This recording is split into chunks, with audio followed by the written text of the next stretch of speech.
Assalamualaikum warahmatullahi wabarakatuh, teman-teman mahasiswa jurnalistik. Kita ketemu lagi pagi ini untuk membahas tentang perkuliahan jurnalistik. Saya menyiapkan video, mohon untuk menjadi pencermatan teman-teman dalam proses pembelajaran jarak jauh ini. Tapi saya mohon maaf dulu, gambarnya agak goyang-goyang karena tripod saya ketelisut. Jadi kita maksimalkan apa yang ada ya.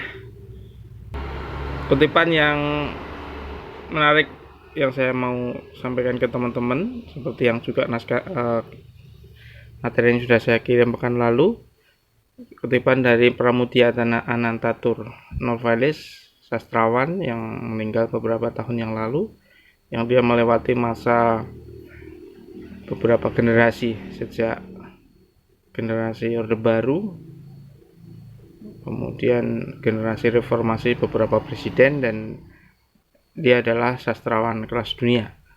Tentang siapa Ananda Pramudia Anantatur, Anda bisa silahkan mencari referensinya. Yang pasti dia adalah salah satu sastrawan kelas dunia yang dimiliki Indonesia dan sudah almarhum.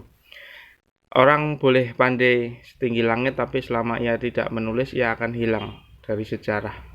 Karena menulis adalah bekerja untuk keabadian. Tokoh-tokoh besar dikenali lewat tulisannya. Meskipun di era digital ini agak tereduksi, tapi tetap tulisan itu yang membekas di hati orang atau generasi setelah orang itu sudah nggak ada.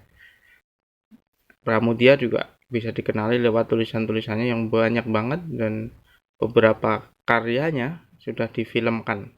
Termasuk yang terbaru 2 tahun yang lalu adalah Bumi Manusia. Di era digital barangkali selain tulisan, orang dikenali lewat rekaman-rekaman videonya, apalagi sekarang era CCTV dan sebagainya. Tapi tetap aja esensinya adalah menulis. Dengan menulis kita akan dikenal oleh generasi-generasi setelahnya. Saya termasuk pengagum berat Bondan Winarno yang Anda mungkin kenal lewat tayangan-tayangan kuliner, tapi di mata saya dia adalah salah satu wartawan terbaik yang pernah dimiliki Indonesia di era modern ini, lewat karyanya Sebongkah Emas di Kaki Langit.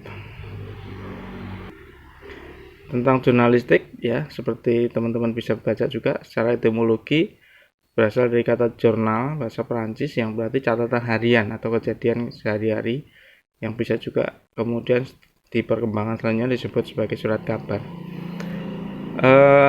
Beberapa kutipan dari para pakar jurnalistik di sini saya kutipkan sebagai referensi teman-teman ya. Asegaf mengartikan jurnalis sebagai kegiatan untuk menyiapkan, mengedit dan menulis untuk surat kabar, majalah, dan tulisan-tulisan berkala lainnya.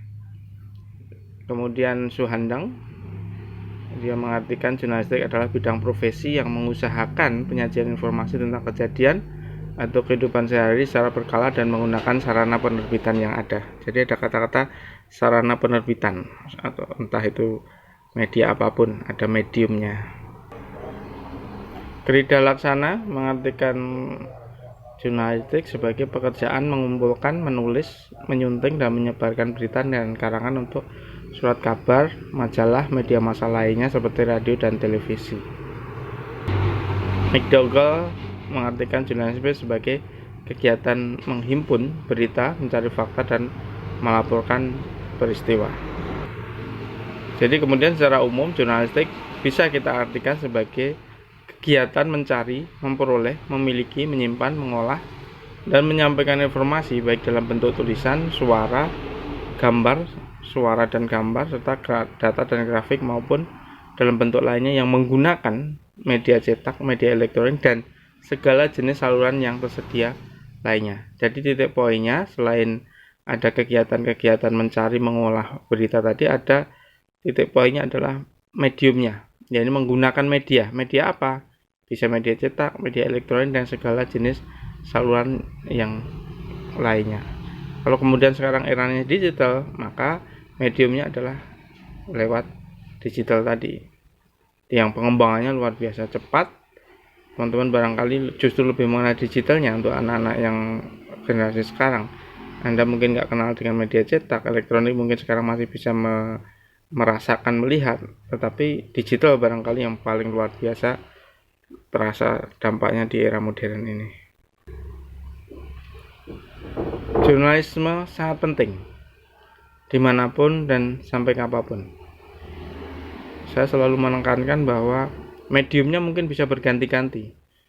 Di era dulu ada surat kabar yang cetak yang bertahan sampai ratusan tahun, menjadi media informasi yang luar biasa, mengubah peradaban saat itu selama ratusan tahun. Kemudian muncul elektronik yang sempat diprediksi akan menggusur cetak, tapi nyatanya tidak. Televisi muncul, dan kemudian di era sekarang era digital. Jadi memang ilmu jurnalisme itu sangat penting dimanapun, kapanpun, dengan media apapun. Tapi esensinya adalah di jurnalismenya, di jurnalistiknya. Sementara untuk mediumnya tentu bisa berganti menyesuaikan perkembangan zaman. Kenapa kemudian jurnalisme sangat penting? Karena dia menjadi satu elemen yang sangat dibutuhkan di sebuah negara yang demokratis. Kalau negaranya nggak demokratis, jurnalisme menjadi nggak terpakai. Contoh apa? Korea Utara sangat otoriter pemerintahannya. Di sana nggak ada demokrasi, maka susah untuk mendapatkan informasi dari sana. Sehingga media hanya melihat dari kejauhan, menginformasikan misalnya presidennya Kim Jong Un sempat diinformasikan meninggal dan sebagainya. Susah untuk mendapatkan informasi. Kenapa? Karena di sana jurnalisme tidak jalan. Negaranya tidak demokratis. Di sana media benar-benar nggak bisa hidup, dibungkam. Itu. Jadi perubahan apapun yang terjadi itu sangat dipengaruhi oleh jurnalisme. Itulah kemudian ilmu jurnalistik menjadi ilmu yang penting untuk diketahui oleh kita semua. Sekedar sebagai referensi barangkali teman-teman cerita tentang kisah jurnalistik ini. Ya 3000 tahun lalu ya, sekitar kisah ini yang banyak para pakar jurnalistik menjadikan kisah tentang Fir'aun ini menjadi kisah tentang jurnalistik untuk kali pertama yang bisa terdeteksi. Ya, saat itu Fir'aun mengirim ratusan pesan kepada para wiranya yang ada di provinsi-provinsi untuk memberitahukan kabar-kabar dari pusat pemerintahannya. Nah, ini kemudian disebut sebagai informasi jurnalistik.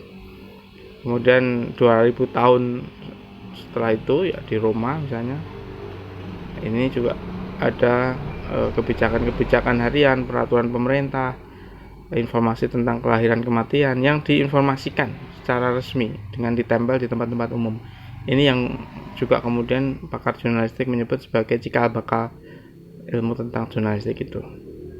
Kemudian di abad pertengahan ya, di Eropa dengan ditulis tangan, berita itu menjadi informasi yang penting bagi para usahawan. Itu ditulis tangan. Itulah pesan-pesan atau jurnalistik yang kali pertama yang dianggap sebagai cikal bakal.